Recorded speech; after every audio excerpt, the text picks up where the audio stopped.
Assalamualaikum warahmatullahi wabarakatuh. Salam sejahtera. Hai Spenters, bagaimana kabarnya hari ini? Baik-baik bukan? Nah, anak-anak, perkenalkan nama saya Eko Prasetyo Utomo, yang pada kesempatan kali ini saya dipercaya untuk mengajar kalian pada mata pelajaran IPS di kelas 7.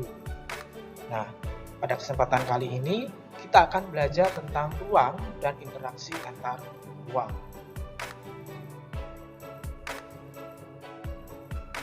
Tujuan pembelajaran yang ingin dicapai setelah anak-anak mempelajari materi ini yaitu 1. Dengan menggunakan media jelajah Nusantara, siswa mampu menjelaskan pengertian konsep ruang dan interaksi antar ruang dengan benar.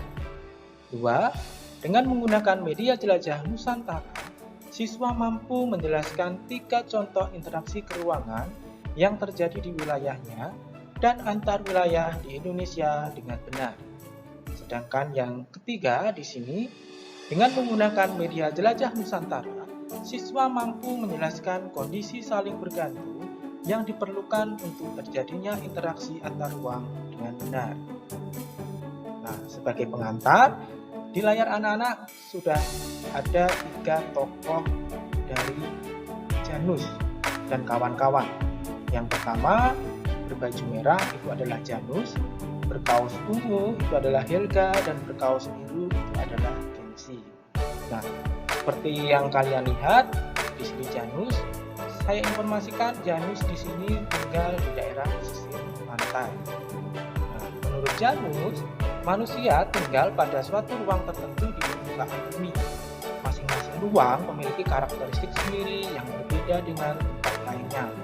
Kalau anak-anak perhatikan, gambar di samping Janus, samping kiri ya, itu ada gambar ikan menunjukkan bahwa komoditas dari tempat tinggal Janus itu menghasilkan ikan. Helga menambahkan bahwa masing-masing tempat memiliki kondisi dan potensinya masing-masing. Tidak ada satu ruang pun yang memiliki atau mampu untuk menyediakan segala kebutuhan penduduknya. Nah, anak-anak bisa melihat di situ ada keranjang belanjaan dari Helga, ada roti, ada sayur, ada buah. Hal itu menunjukkan bahwa Helga sendiri tidak bisa menyediakan kebutuhan untuk dirinya, sehingga dia berbelanja atau memenuhi kebutuhan hidupnya dari swalayan atau supermarket tempat dia belanja. Nah, Kenzi menambahkan, karena itulah terjadi saling tukar komoditas antar tempat satu dan tempat lainnya. Interaksi tersebut tidak hanya berupa komoditas, tetapi juga interaksi sosial, budaya, politik, dan lain-lain. Kalau anak-anak perhatikan di situ, Kenzi di sebelah kanannya menghasilkan ada gambar ya, ada gambar buah dan sayur-sayuran. Itu menunjukkan bahwa Kenzi tinggal di daerah pegunungan.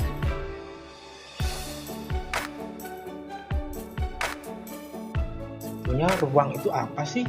Nah, ruang kalau menurut Rania adalah gadis berkaos orange di situ.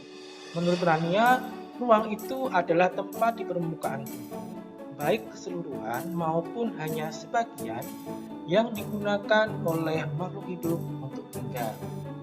Ditambahkan sekali lagi oleh Helga, setiap ruang di permukaan bumi memiliki ciri khas tertentu yang berbeda antara satu wilayah dengan wilayah lainnya.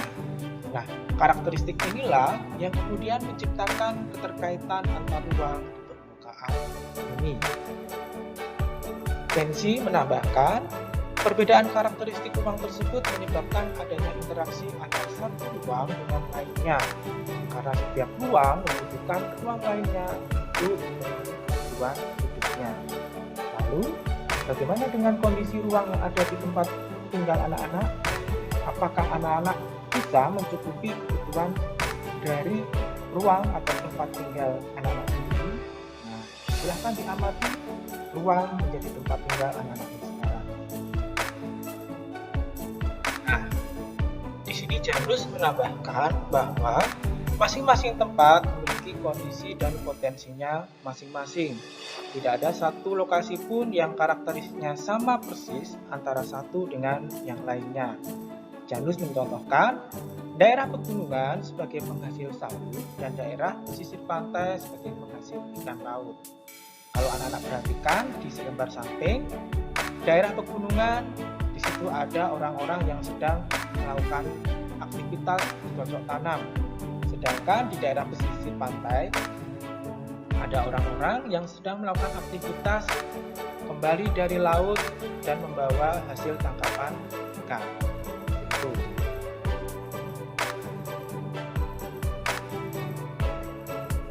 Apa sih interaksi peruangan antara satu manusia dengan manusia yang lain? Bentuknya seperti apa? Helga di sini menambahkan ada 3 kondisi yang diperlukan untuk terjadinya interaksi.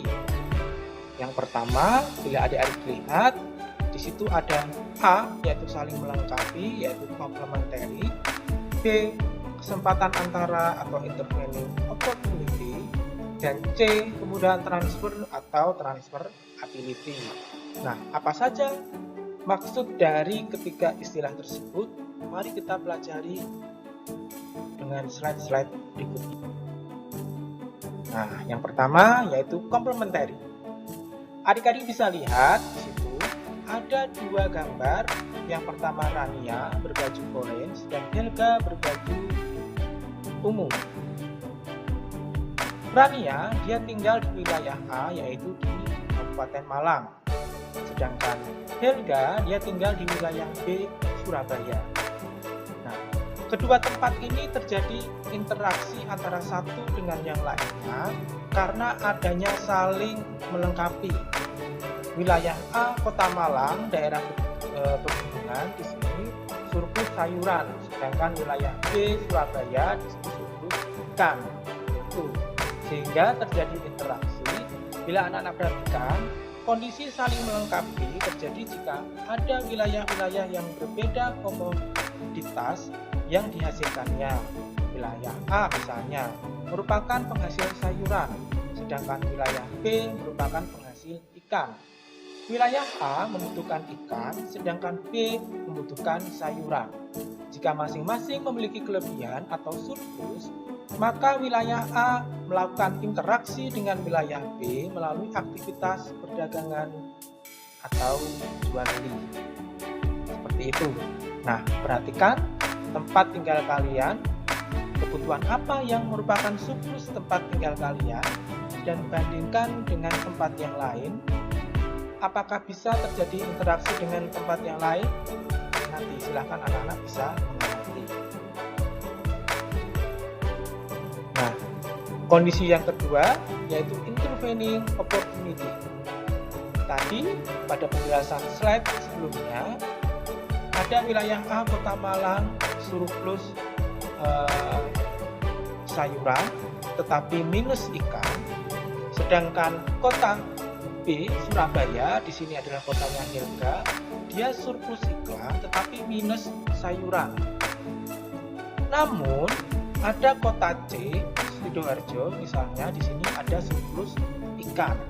Nah, wilayah A membeli ikan ke wilayah B, biasanya seperti itu.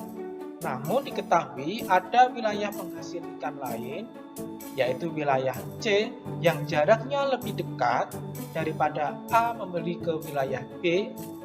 Dia maka selanjutnya membeli ke wilayah C yang lebih dekat dan ongkos transportasinya juga lebih murah, seperti itu. Sehingga wilayah A beralih tidak membeli ke wilayah B tetapi membeli ke wilayah C.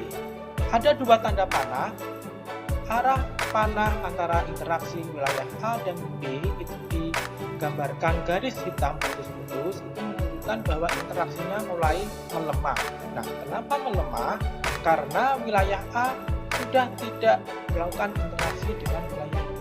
Karena wilayah A sekarang membutuhkan ikan, dia membeli dari Sidoarjo atau wilayah C yang lebih dekat. Sehingga arah panah interaksi antara wilayah A dan wilayah C itu kuat dan digambarkan garis lurus warna hitam. Itu. Nah, yang ketiga yaitu transfer ability. Nah, Pengangkutan barang atau juga orang itu kan memerlukan biaya ya anak-anak. Nah, biaya untuk terjadinya interaksi tersebut harus lebih rendah dibandingkan dengan keuntungan yang diperoleh. Nah, kemudian transfer dan biaya yang dilakukan itu tergantung pada ketersediaan infrastruktur atau sarana dan prasarana yang menghubungkan daerah tertentu. Dalam hal ini adalah wilayah A dan wilayah B. Namun, jalan menuju wilayah B contohnya tidak bisa dilalui, maka di sini tidak jadi wilayah A menjual komoditasnya di wilayah B. Bisa anak-anak lihat di situ pada layar ada tanda silang pada panah interaksi antara wilayah A dan wilayah B. Seperti itu. Nah, mudah bukan? Ruang dan interaksi antar ruang. Dari sini ada yang ditanyakan. Bila anak-anak kurang jelas, silakan anak-anak bisa bertanya langsung pada saya melalui Google Classroom yang sudah anak-anak ikuti. Dari sini kita bisa simpulkan ruang itu adalah tempat makhluk hidup untuk tinggal. Karena masing-masing ruang itu memiliki karakteristik yang berbeda, maka ada interaksi antar ruang, yaitu antar manusia dengan manusia yang lain dalam upaya memenuhi kebutuhan hidupnya. Seperti itu. Baik, anak-anak, sampai di sini. Sampai jumpa pada kesempatan berikutnya. Terima kasih. Assalamualaikum warahmatullahi wabarakatuh.